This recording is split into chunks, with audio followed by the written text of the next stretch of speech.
Hello everyone दर्शन नमस्ते welcome to new video.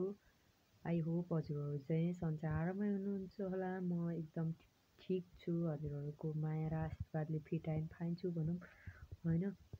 अनि अहिले चाहिँ म खाना खाएर बेलुकाको लगभग 7 बजिसकेर छ होइन। म चाहिँ अहिले यसो रुममा बसिरहेको छु होइन। अब काम केही छैन, नेट पनि चल्दैन, अनि भिडियोमा यसो भिडियो बनाएर बसौँ कि बोलौँ कि भनेर चाहिँ यसरी भिडियो बनाउँदैछु होइन। अनि हजुरहरू चाहिँ मेरो कुरा कतिको सुन्नुहुन्छ अन्तिमसम्म त्यो चाहिँ मलाई थाहा छैन होइन, तैपनि मैले बोलेँ। अनि हामी चाहिँ सामाजिक सञ्जालहरूमा चाहिँ देखिरहेको हुन्छौँ नि एकदम राम्रो राम्रो जुन फोटाहरू पोस्ट गरिरहेको हुन्छन्, कुनै पनि सम्बन्धहरूको बारेमा पुरै लेखिरहेको हुन्छन्, यताउता हुन्छन्। त्यो सब चाहिँ फेक हुँदो रहेछ क्या। त्यो चाहिँ सामाजिक सञ्जालकै लागि मात्रै देखावटी रूपमा चाहिँ हुँदो रहेछ क्या। वास्तवमा ती सम्बन्धहरू चाहिँ एकदमै खतरनाक, भित्रभित्रै एकदमै होइन खतरनाक हुँदो रहेछन् क्या। मानव जीवनका लागि मतलब एकदमै घातक हुने रहेछन् ती सम्बन्धहरू। मलाई चाहिँ पहिला अब अरूको चाहिँ फेसबुकमा राखेको देख्दाखेरि है कति राम्रो, कति मिलेको होइन, कति राम्रो परिवार या अनि श्रीमान श्रीमती सबै हुन्छ नि, अनि सही लाग्थ्यो क्या।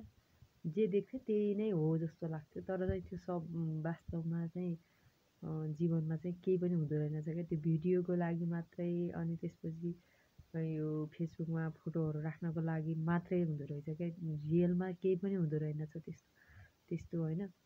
अनि सामाजिक सञ्जालमा पुरा श्रीमान श्रीमती अनि कुनै पनि सम्बन्ध के एकदम बेस्ट फ्रेन्ड यताउता भन्ने हुन्छ नि, त्यो फोटोमा मात्रै हो क्या। साँच्ची रियल लाइफमा त कसैको पनि हुँदैन।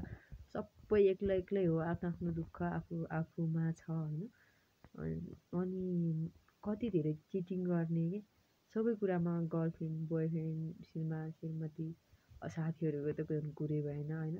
अब जो पैसा छ, जोसँग अब टाइम मतलब समयअनुसार भेट्ने हो क्या साथी भन्ने चाहिँ। अब जहाँ पनि सहकार्यको साथी हुन्छन् नि त, अब स्कुल कलेज अनि त्यसपछि काम गर्दाखेरिको साथी, बचपनको साथी, एकदम साथीहरू चाहिँ अब उमेरसँगै समय परिस्थिति अनुसार साथीहरू पनि चेन्ज हुँदै हुँदै हुँदै जान्छन् होइन।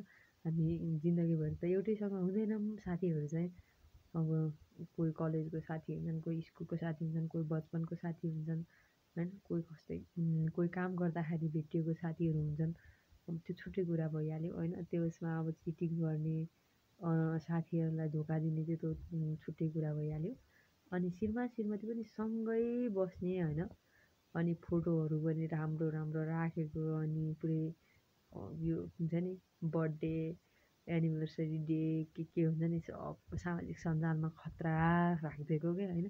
त्यो सब देखावटी मात्रै हुँदो रहेछ क्या। रियल लाइफमा तिनीहरूको जति खतरनाक सम्बन्ध कसैको पनि हुँदो रहेनछ कसमले मैले देखेको होइन। फेरि चिटिङ पनि कति धेरै गरेको कि पहिला चाहिँ केटा मान्छेहरूले मात्रै चिटिङ गर्छन्, केटा मान्छेहरू मात्रै खराब हुन् जस्तो लाग्थ्यो क्या मलाई चाहिँ। हजुरहरूलाई चाहिँ कस्तो लाग्थ्यो मलाई चाहिँ त्यो त थाहा छैन। मलाई चाहिँ एकदम केटा मान्छे चाहिँ गलत लाग्थ्यो।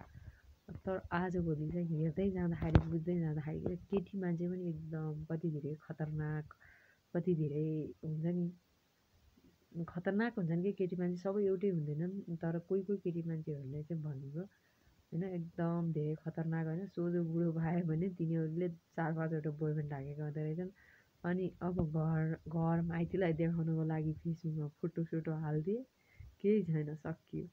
अनि त्यसपछि उता त्यो बोयफ्रेन्ड पनि केटा मान्छे पनि कस्तो मतलब अर्काको घर बिगार्नको लागि जे पनि गर्छन् नि। केटा मान्छेलाई त केही छैन। केटी मान्छेलाई आफ्नो घर सम्हाल्नु छ भने होइन, दुनियाँको कुरा नसुन्नेकै राम्रो होइन। बोलिदिन्छन्, एक दिन बोल्छन्, 2 दिन बोल्छन्, तिनीहरूलाई त बोल्छन्, टाइम पास गर्छन्, सक्यो। तर तिमीले आफ्नो घर परिवार अनि त्यसपछि माइती सबै हेर्नुपर्छ नि त।